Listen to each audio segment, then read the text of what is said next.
presidential. The mental's monumental, colossal. Iron fist, Mufasa, beat on the chest. Everybody can rest. It's a freestyle, no one contests. You want romp with me to see your majesty? I walk around with people don't call and don't text you. You can sing 1,000 times, I will never bless you. You a funny style kind of knucker. Bruce Lee taught you how to respect the wata and get beat in your head with the nunchucks. Gun butt you to the face in the swing tuck. It's that saucy rap, holiday style. We know it's saucy rap. Didn't have to write nothing. I'm used to creating something out of nothing and sharing something for the people to inspire, something to keep them warm like cold fire. Yes, I said it's cold as ice, something to keep them warm like cold fire. I'm on fire cause I have all the desire. Woo! It's a travesty. You think you're the majesty, but you're not. All you are is a fallacy. Life's a gamble, all you do is ramble. You throw the dice, you might hit right or might hit wrong, that's life. I'm the type to err on the side of caution, and I take precautions everywhere I go. Even though I use a teepee for the smoke. Woo! Smoke signals in the sky. Yes, my eyes are open wide, and I want to teach y'all a little something. Like everything you got, prepare for nothing. Have no expectations of the expectations. Some magical mumbo jumbo nonsense.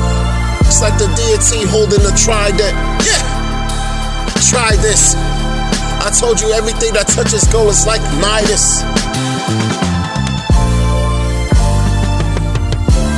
What's going on, everybody? Happy holidays, season's greetings if you celebrate. And if you don't, blessings to you anyway. Let's get right into it. So now, while the year is definitely coming to a close, and I kind of like want to piggyback off of my last blog that I made regarding, recapping this year, right? Like, we really have to take a chance to kind of like really take note of what took place that we appreciated and what we could discard or learn from, so that way if things arise the same way, we know how to face it, we know how to deal with it. And things could be anything, life events, occurrences, what have you. We just know how to take care of our business and affairs accordingly. And with respect to crypto, there's just been a series of events that took place that have been, for the most part, repetitive. It's just been different players and different faces and different blockchains and different cryptos, different contracts, different everything. But the underpinnings of those events have been similar, right? And they're going to continue to occur where people suffer tremendous loss, right? And over the years since I've been in crypto, I've always tried to speak about how to minimize risk, how to minimize your chances of losing everything, because everything is a gamble. Everything is risky, right? But you have more activities that involve higher levels of risk than others. Seriously, and especially in crypto, where you have certain powers that be are trying to inject or, put their nose in places that they don't even understand. These people that are trying to introduce regulations to crypto don't even understand what crypto is, people. They don't even know how contracts, as far as smart, they don't even know what a smart contract is and how it operates. They don't understand the meaning of decentralization, right? They barely understand their own affairs, much less crypto. Are you kidding me? You can see how the world operates just from a traditional legacy standpoint, and you could tell right there that people really don't have really a grasp as to what's really going on. They just go along with the status quo that's controlled by a very few. You understand? Sort of like the Pareto principle, 80-20. You got 20% that own 80. So you got a small group of people that own the majority, and they don't want to let that power go. I mean, would you? You got to understand sometimes the psychology that's involved with dealing with money, with dealing with new technology like cryptocurrency, with dealing with opportunities that are being presented to provide life-changing, uh, right, world-changing financial freedom to people. We have to understand everything that's involved with that. And there's nothing wrong with having a fantasy and having lofty ideals and wanting the best out of life. There's nothing wrong with that. But you have to know, in order to reach those goals, you're going to go through some obstacles. You're going to have to jump through hoops. You're going to have to put in certain work, certain effort. Like, it's going to take work. It's going to be hard. I've never seen a bag fall from the sky and land in my lap. I had to go and get it by doing something, applying myself in one shape or another. That's where you have to know who you are and what you can bear and what you can tolerate, because not everything that exists in this cryptocurrency space applies to you or is a good fit for you. You know, it's like sneakers. There's certain shoes that you just don't care for, but they're there because other people may care for them, but they just don't suit your needs. Perhaps you don't like how they fit. You don't like how they look. You don't like how they feel when you're using them. They don't serve the purpose. Similar to crypto, you find something that you like that's really checks all the boxes and it doesn't hurt you, then you're ahead of the game. Because at this point right now, you know, with the bear market, you got all types of communities just wilding out, man. They're in pain, they're suffering, they're waiting. You know, you got a bunch of hexagons that are no longer faithful to hex. You know, I talk about hex because I understand the inner workings, right? I've learned within this last 2 years to understand T-shares. It's not because of anything really else. It's about the code, learning, how these things work, what can be applied, how does this thing function, and understanding it to the best of my ability. And even that is still risky because you have certain element of centralization that's involved that people don't really care for. You know, honestly, a lot of people don't care for the whole origin address and who owns it and the fact that that entity, right, holds the majority of everything as far as hex and can just effect serious outcomes by the actions of one person, they say. And people think the founder of Hex owns OA, which he'll never admit for, you know, his own reasons.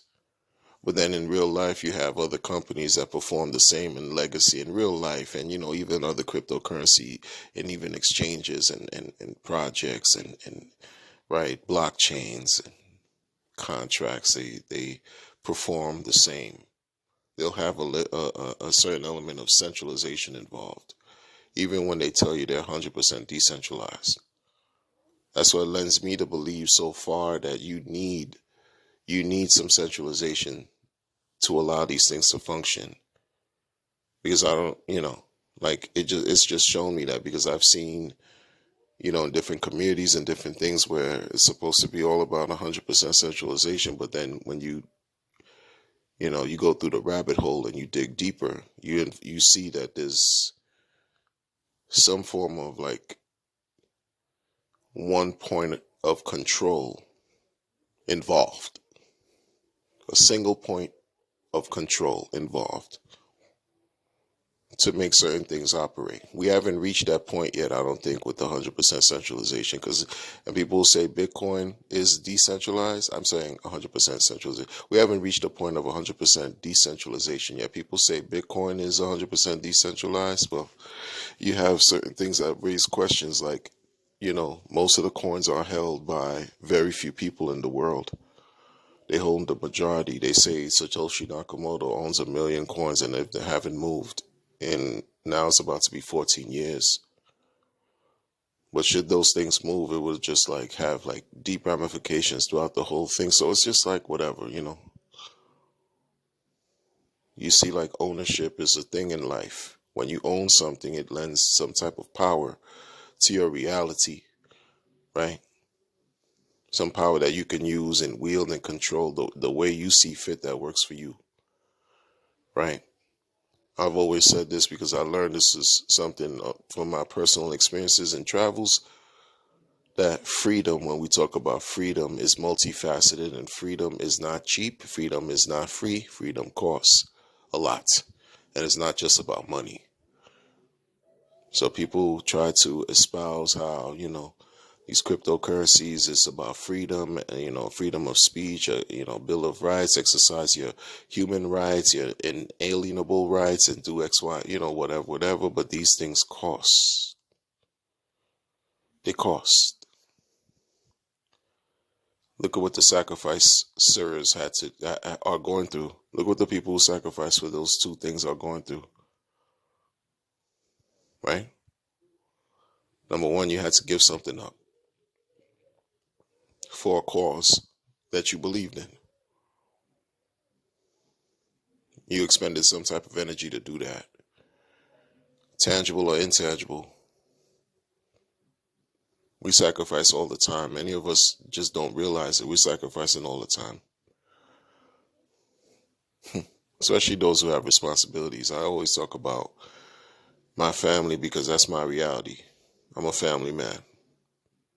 So when I operate and when I do certain things, my decisions are not just linear or selfish.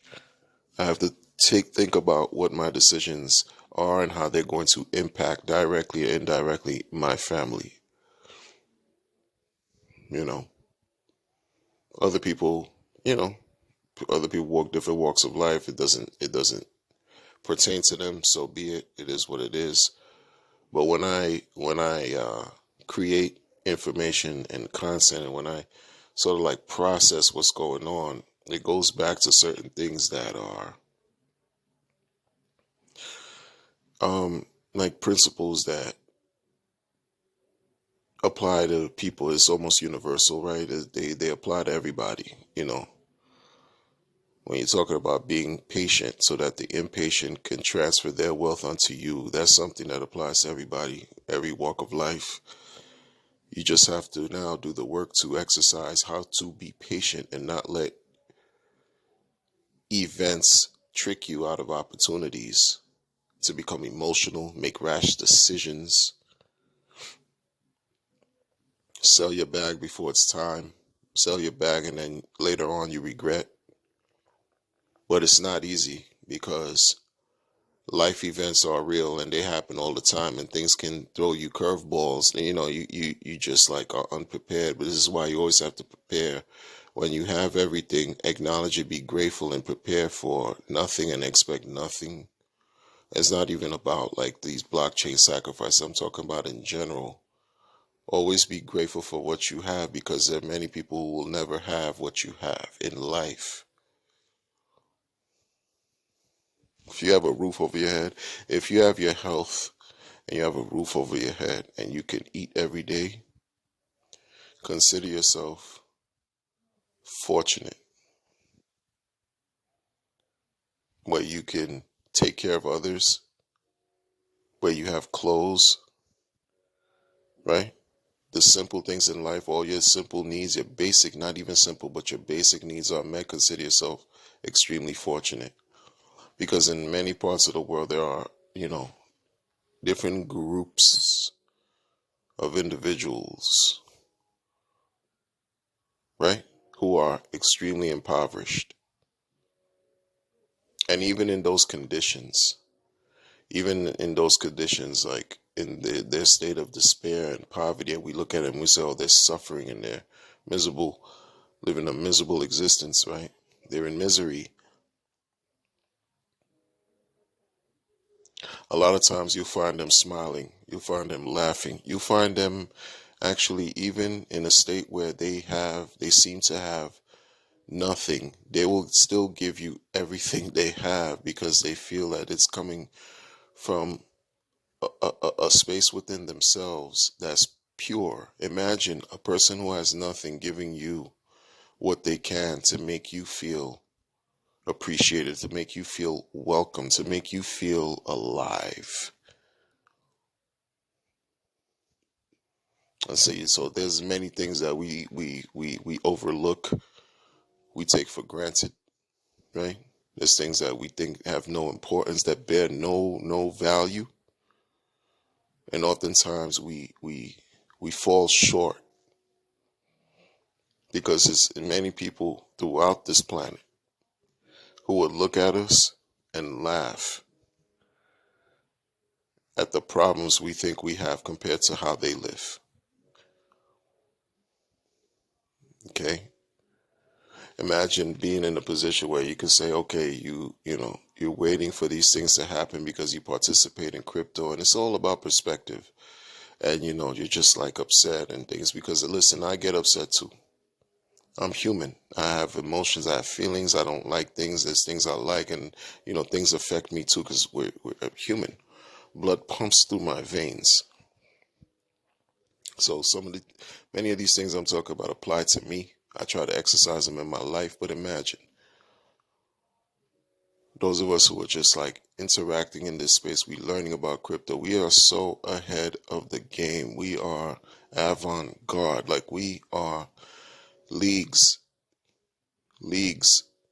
ahead of so many individuals, of so many people. And just being in that position, like it for me as a person, for me, my perspective, the way I think, it bears some type of responsibility because there's a reason why all of us who are in this space are here. Heavy is the head that wears the crown. You're not going to be given anything more than you can handle. But we have to be examples. And what example can we be? That's why I say sometimes when we reflect this year on, as it ends, we reflect from the good, the great moments, and the moments that have been challenging, that have presented lessons for us to learn. And we keep pushing forward because we are the examples. We are the role models. We are the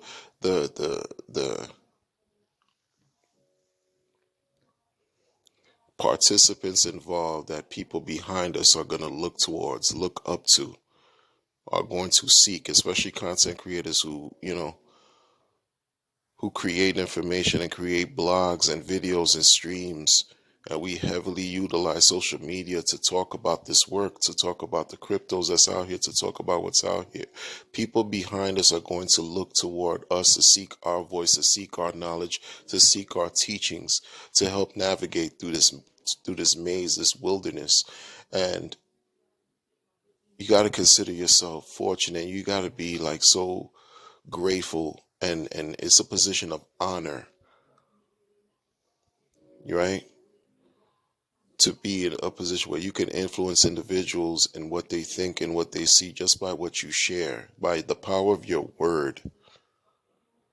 And if you stand on your word and you exemplify integrity, you exemplify honor, you exemplify having faith, loyal, right? You're sound, like everything you do is on the up and up. There's no price that comes with that because you don't know how you can effectively change someone's life that you'll never meet in your life. But they can also take your inspiration and also pass it along. You will spark the flame that will ignite and keep a cold village warm. You understand? And that's where we're at with it. This is why I keep doing this content. I don't give up. I don't give up with crypto. No, until something else comes along, this is where it's at for me. And I hope you find yourselves in a position where you could help somebody or think, constantly improve, evolve, and help others do the same to effect real positive change. I'm going to let you all go on that. Until the next time, in between time, be strong, be vigilant, remain sound in mind, body, health, and spirit. And I'll catch you on the next one. Take care.